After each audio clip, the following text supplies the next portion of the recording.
Section 420, Talkin Yankees. My guest this episode will be Lucas from Full Count MLB. But before that conversation, got some Yankee and baseball news. So in Yankee land, unfortunately to start the season, Frankie Montas is not going to be available. They're saying now they have the shoulder inflammation. And this trade is just really looking bad. Obviously they brought him last season, I may recall. Really wasn't effective for the Yankees. Just had that one decent start against the Mets in the Subway Series game. But other than that, kind of the guy who kind of huffed and puffed through 4 or 5 innings. And then eventually they just had to shut him down again for the shoulder issue. So I'm not sure what happened. I'm assuming they gave him a physical at the time of the trade. They still brought him in here. Again, it wasn't really an option for the Yankees late last season. And of course, now it's not going to be their start this season, which kind of a bummer because at least going in there, you figure the Yankees are going to have probably one of the better rotations in baseball. Make the big move to sign Rondon. Of course, bring back Sevy with his option there. And you figure, all right, you got a full, healthy year for Sevy. You got Rondon in there and Cole. Of course, Nestor Cortez. And now, Montas, even as a 5th starter, it was going to be kind of a low-pressure situation for him. I guess a new season. I think fans were really going to give him a fresh start. But unfortunately, not going to be there to start the season. And again, fans are really going to have a short fuse with him when he does come back next season. So, this is going to be added pressure on him. But nevertheless, I guess it's just better just to do it this way. Don't make him start the season because if he's something wrong with his shoulder, and then, all right, you could put him out there in April or May, but then that thing is going to balk on him again, and then he may be gone for the rest of the season. So, if this is the best thing for him, it's okay. But it's just really just, it's been just frustrating with Montas just since he came here. Again, I don't think, let's say he was pitching and doing well and healthy. I don't think that would have made a difference for the Yankees in the postseason. Again, the Yankees' problem in the postseason was hitting, not really, pitching. But again, you kind of wanted these 5 horses out there to start the season just to feel good. So, nevertheless, he's not going to be there. But the Yankees do have options, so it's not the end of the world.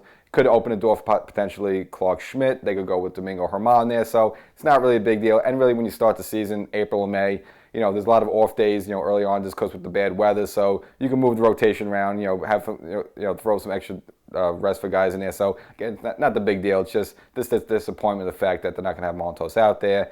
And, of course, the Yankees, financially they settled with Montas and a bunch of other players with arbitration. We saw the Yankees do this a bit last season, kind of, just settling an arbitration versus going to, I guess, a trial, you would say. Now, the one Yankee that hasn't agreed to do that is Gleyber Torres, which you kind of expect just because, he does have more stats. He has been around a couple of seasons, and again, offensively, for the stats he puts up as a second baseman, pretty good. So he could probably make the case. Looks like the Yankees are offering 9. He wants 10. So we'll see how it works out. It's about a difference of $1 million. But I don't think it's something where it's going to be any bad blood or anything like that. We saw what happened with Judge last season with the arbitration. I think the Yankees offered 17. He wanted 21, and he ended up getting 20. So it'll be one of those things there. So that's pretty much it in terms of transactions, stuff like that. Other than that, you still hearing that the Yankees are interested in the Pirates. Brian Reynolds seems like the Pirates, and him about $50 million difference in what they want. So possibly the Pirates might shop him around. You're still hearing that the asking price for him might be too high for the Yankees. And again, I don't want a situation where the Yankees give up any big blue chips for him. Again, he's a good player, 26. He's a switch hitter. You can put him in the outfield there. But, unless he can move Hicks out of here, I don't just see really as a place for him. And I don't see, and if there isn't a place for him, I don't see why would you give up a bunch of prospects and stuff like that. And stuff, he's going to be a free agent soon anyway. You're going to have to pay him a boatload of money. So it just doesn't seem like that's going to happen. And again, you're probably looking at next season, left field is probably going to be a platoon situation of both Hicks and Oswaldo Cabrera out there. And, I just don't think the Yankees would go after Brian Reynolds. And, so the team's pretty much set as it is, as well as, Donaldson. I don't see who's taking that contract. And, again, if you move him out, you're going to have to include some good prospects with that. And I just don't think the Yankees want to part with him. So I just think it's a situation you just hold down the fort with Donaldson at third base there. And, of course, I mentioned previously, DJ LeMahieu, he's not going to have, he's not going to be on the IL to start the season. Again, had the toe issue and as well as became a partially cracked foot issue there. So, he's going to be in the mix as well. So possibly could do a platoon situation with DJ and Donaldson at third base. And if it turns out Donaldson, takes his 2022 hitting woes in 2023, he'll probably see more time on the bench, and then, there'll be more time for DJ LeMahieu. And again, just hopefully the Yankees doing the right thing with this foot situation with DJ, because again, he's been hurt the past couple of seasons, and, kind of a cracked foot seems like a big deal, but I guess they didn't need surgery for it. So whatever non-surgical rehab he's got for that, hopefully it works. And as I'm sure you already heard, Carlos Correa finally lands with a team. Ends up sticking with the Twins for 6 years. Now, when this all was first going down, I mentioned that the Twins supposedly were going to offer him like the biggest contract ever, and I kind of felt like he would say the Twins, but that wasn't the case. It was kind of floating around out there, and of course, first it was the San Francisco Giants offering him a 12-year deal. But unfortunately, they looked at his health records from that ankle injury from 2014. They were uncomfortable giving that longer-term deal, so they actually pulled out of the deal. Stevie Cohen swooped right in there, saying, "Oh, great, I'll just take this guy because he's throwing money all over the place." Same deal, willing to offer him 12 years. But then when their medical staff looked at him, they were also not too confident in that ankle injury. So the Mets kind of will say, "Hey, look, we'd like to keep you, but not for 12 years." Now, I would assume that he was going to take less money to see that was going to happen, and he would have stayed with the Mets. But actually, he ended up taking 6 years from the Twins, so he goes kind of back. So he never really left the Twins, goes back for them for 6 years, $200 million. Now, there's some vesting options in the deal, so the total amount could be $270 million, but it's at least going to be $200 million for 6 years there. So Carlos Correa stays with the Twins there. And it's a move like, okay, I'm just not sure, if he really wants to stay with the Mets, why couldn't the Mets offer him 6 years? But I guess this Mets, maybe they just were, as time went on, and it seems like Correa wasn't willing to accept less years from the Mets. Maybe he just got tired of that situation, figured, all right, you know what, I'll just go back to Minnesota. And if you're a Yankee fan, I guess again, it kind of affects you a little bit because the Twins are in the Central and the Yankees play the Twins a couple times a year. So, we'll see what impact that would have. But, the only way it would really bother you if Correa was with the Mets, some of those Subway Series games, if he would hit like a big, home run or something like that and kind of dance on the field a little bit and that would irk you like that. Other than that, really, if you're a Yankee fan, it doesn't affect you that much. He's out of New York, so he won't be in the Met uniform. Yeah, he's in the Twins uniform, but the Yankees don't play the Central that much, so you'll see him maybe 5-6 times a season. And I don't think the Twins are going to be any in the postseason 2023. I meant they were about 8 games below 500 in the Central there. Cleveland's still probably the better team there, and it's still a young team, so I'm sure they're the top dog there. And even though they added Gallo as well as Christian Vasquez, I just don't see enough with the Twins there, especially their pitching, really, to take them to the postseason. So Correa will be there for the next couple of seasons, probably just collecting paychecks and not really doing much. So if you're a Yankee fan, whatever. And a little news up in Beantown. Of course, they had that big contract they offered Rafael Devers, so he'll be a Red Sox for the next foreseeable future. But to start the season, Trevor Story won't be available. So the de facto shortstop from last season, when he was a second baseman, they converted to shortstop, having a shoulder problem of his own, so he's not going to be there to start the season, which, again, normally say, well, what's the big deal? Well, the big deal is that they let the normal shortstops, Xander Bogaerts, go bolt for San Diego, and they were going to shift Story from second base to shortstop, and now Story's not going to be there, and it kind of blows up in their face a little bit just for the fact that now, they don't have Bogaerts and they don't have Story. So, yeah, you signed Devers there, and you're very happy to keep him. But, again, losing Trevor Story there for the start of the season. And that signing last year, but Red Sox didn't make much sense at all. I guess, I mentioned on my podcast, he was probably the third best, shortstop out there available. You say Seager 1, Correa 2, or you can flip-flop those 1, 2, and Story 3. But I'm not sure where they Red Sox bought him aboard.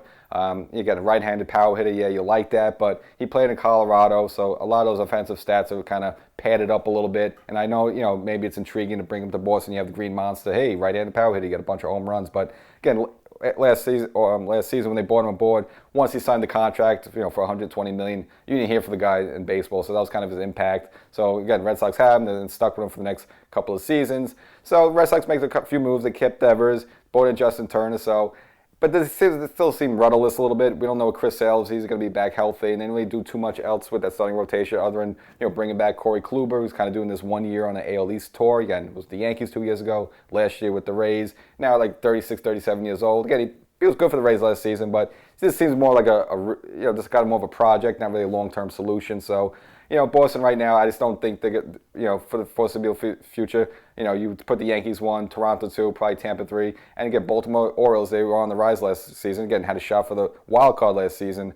So they're up and coming. So you still see Boston as probably a 4th or 5th place team in the AL East.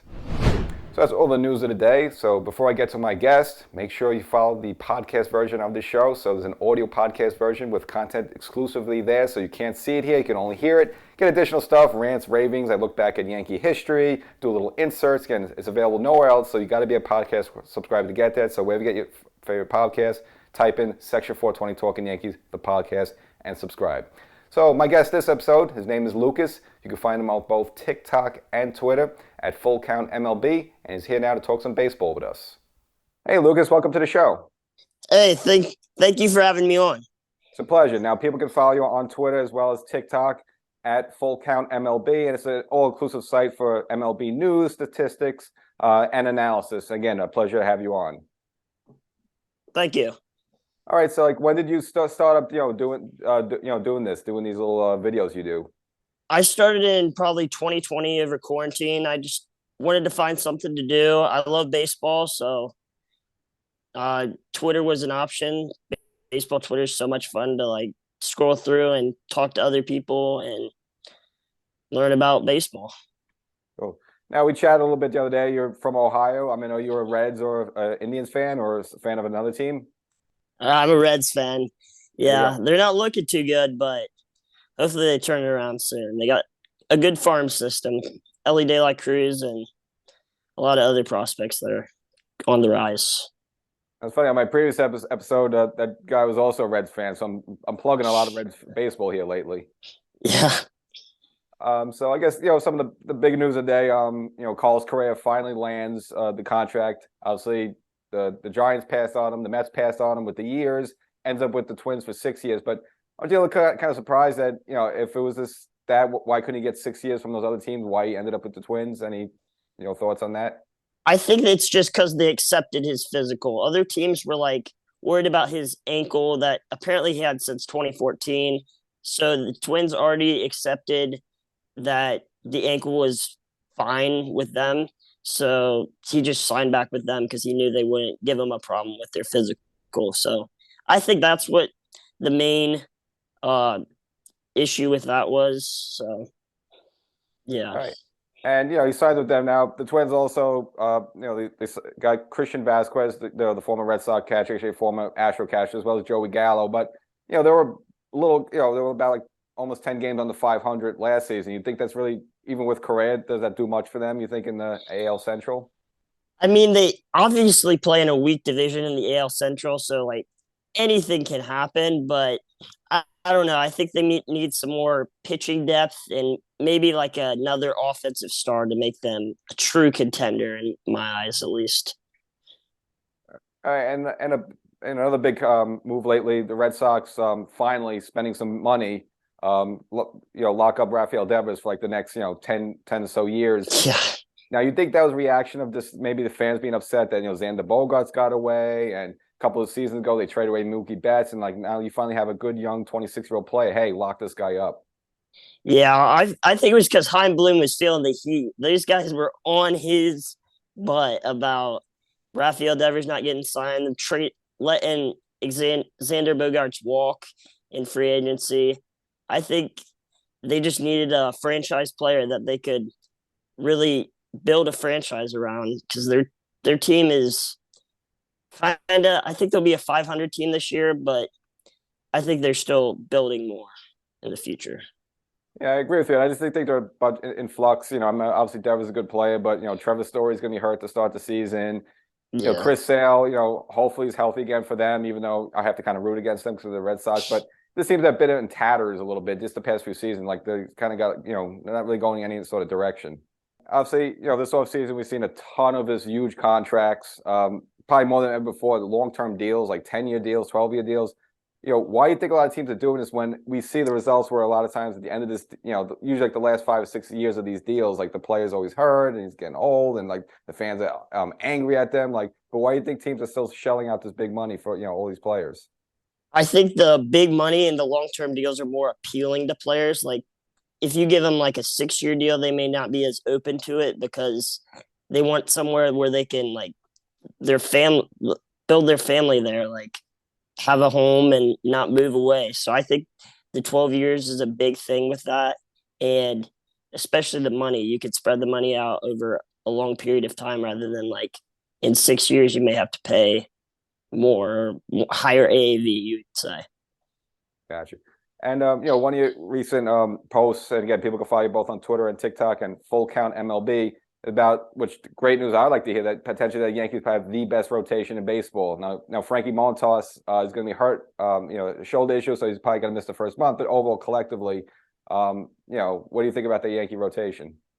I think it's by far, in my opinion, the best rotation in baseball.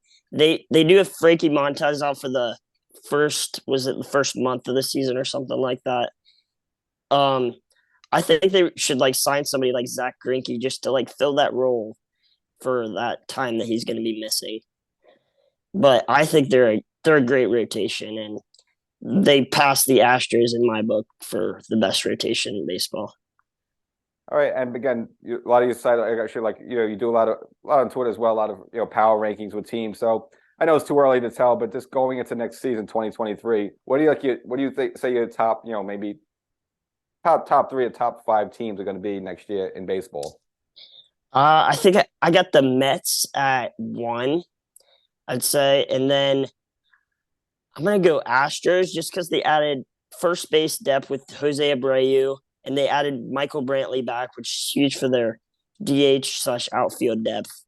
And then I'm gonna go Yankees because they added a ton of pitching depth and they brought back Aaron Judge, which was huge. So that's my top three. Rest of that's kind of in the mix, I'd say. All right, and also you had some New Year resolutions for some teams in the AL West, and I kind of thought it was interesting. One of them, you felt that the Angels this season got a shot for the playoffs. I mean, but again, they're in a tough division because you got Houston there, and they got an up and coming Seattle organization. But you think the Angels really have a shot for the postseason next year? I definitely think the Angels have a shot. Their bullpen's a little weak, but I think they could squeak in there in a tough AL East because the AL East is definitely going to have like those two wild card teams that'll take away from the AL West wild card spots. So I think they might be able to squeak in there, but we'll have to see. Okay. And I've heard some whispers again this past offseason that Ohtani maybe not happy with the Angels just because, obviously he's a big name player and it seemed like the organization was going to go anywhere. I mean, do you think at some point he bolts from that team, or you think he sticks with them for the long term? I don't know. I've heard both ways. I've heard them thinking about trading him, but I've also heard him wanting to sign them thinking they're going to sign a long-term contract with him. But I don't know. Next year he's a free agent. That's going to be crazy. He's going to get a crazy bag of money. Yeah. All right, so we'll get back into some MLB news, but I actually just want to talk about you and your site. So, what do you enjoy most about your videos you put out? Do you like looking at the past? Do you like looking at the present? Like what do you like? What type of content do you enjoy the most putting out there? I just love like putting out content about rankings and like talking about what different teams are doing right now and what moves are being made and where I think they stack out in the whole scheme of things with the MLB. I also like posting highlights, like past highlights that were, I guess, known in MLB history. So yeah, I'm gonna start posting a lot on there more often. All right, and you mentioned you're a Reds fan before, but just in general, like what are some of your just favorite baseball moments, just as a fan? 2012 when the Reds clinched the playoffs in 2012, I was in attendance, and that was crazy. Do you get to go to a lot of Reds games?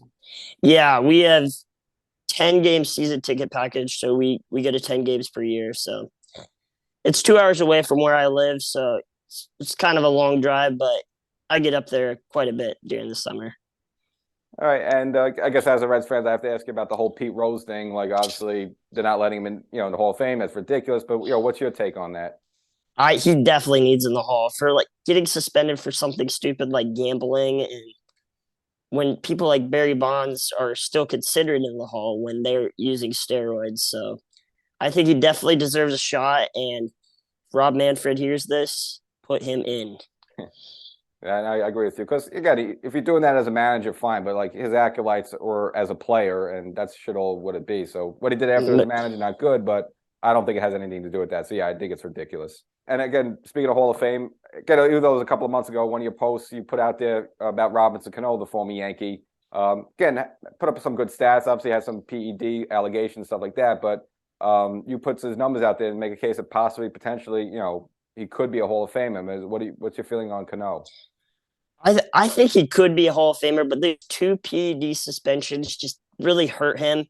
He has a lot of home runs, and when you put him next to other Hall of Famers, he's right up there. He's right in the mix. So I think if those PED allegations were not there, he'd be clear cut Hall of Famer up there with like first ballot Hall of Famers.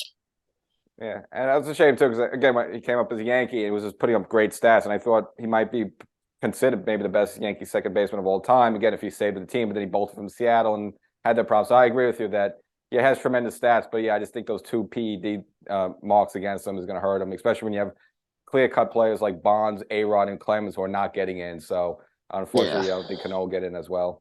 In baseball, they're going to now introduce the automatic strike zone for AAA. Do you like that idea? And do you think at some point that comes to the majors?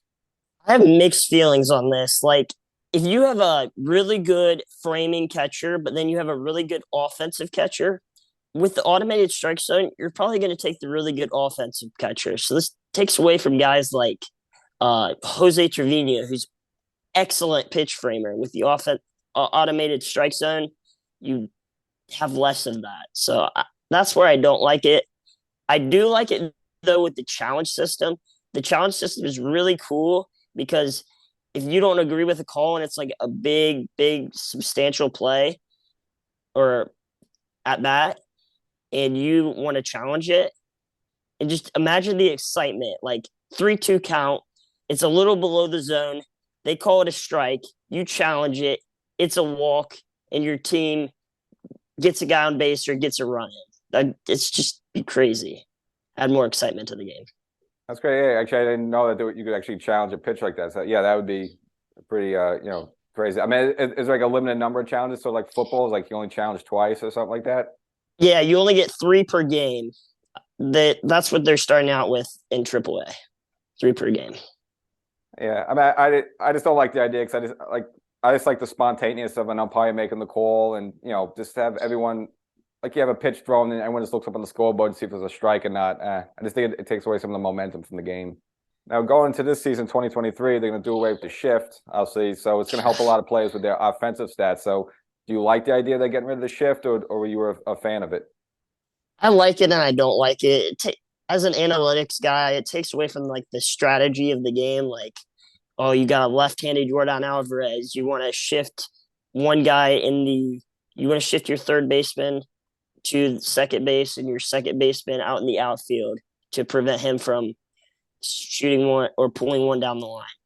It just takes away from that. But I think we're going to see averages skyrocket from people who are really shifted upon during the game. So I kind of have mixed feelings on it. So it obviously helps that the MLB offensively, but it hurts the strategy. Yeah, I agree. I think it's actually better for the game because I think it's going to create more offense. Because with some of these shifts and the way the pitches are just tough these days, you go like 4 or 5 innings, there's like no action. So I think it'll create more action. Like I Yeah. said before, I think players will have higher batting averages, which then going to be more money. They can make more money with contracts. So I think overall it's probably a good thing for baseball.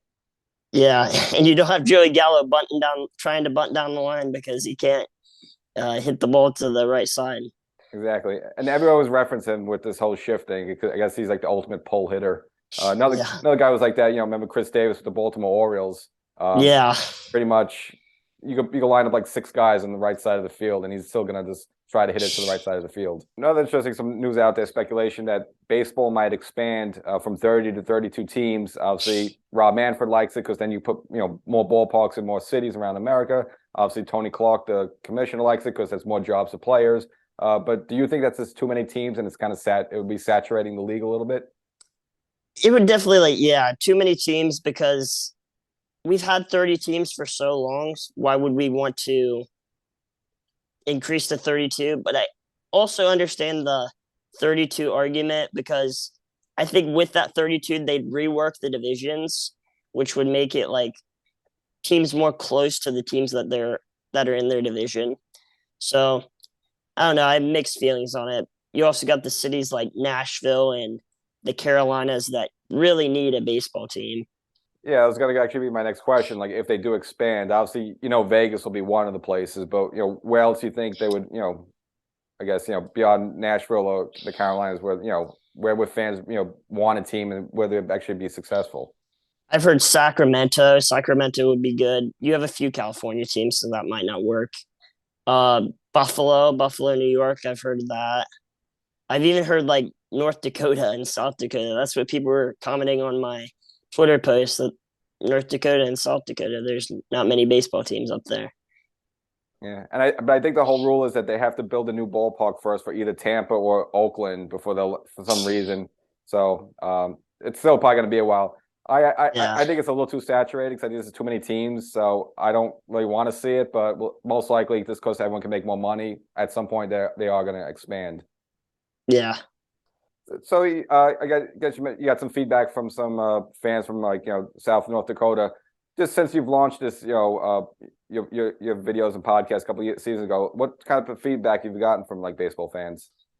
The feedback has been great. Like just interacting with everyone and talking about baseball. Like, uh, trying to think of a post. I posted about Joey Votto being a first ballot Hall of Famer because he is the best hitter in high leverage situations, and the feedback I got on that was crazy. Like, oh, Joey Votto doesn't deserve to be in the Hall or doesn't deserve to be a first ballot Hall of Famer because he never won a World Series, but it's the Reds' fault. So Yeah, he's gonna be an interesting case. Actually, I met him one time at the it was a baseball writers association. It's like I think when he might have won like the National League MVP. It was like 2010, I think.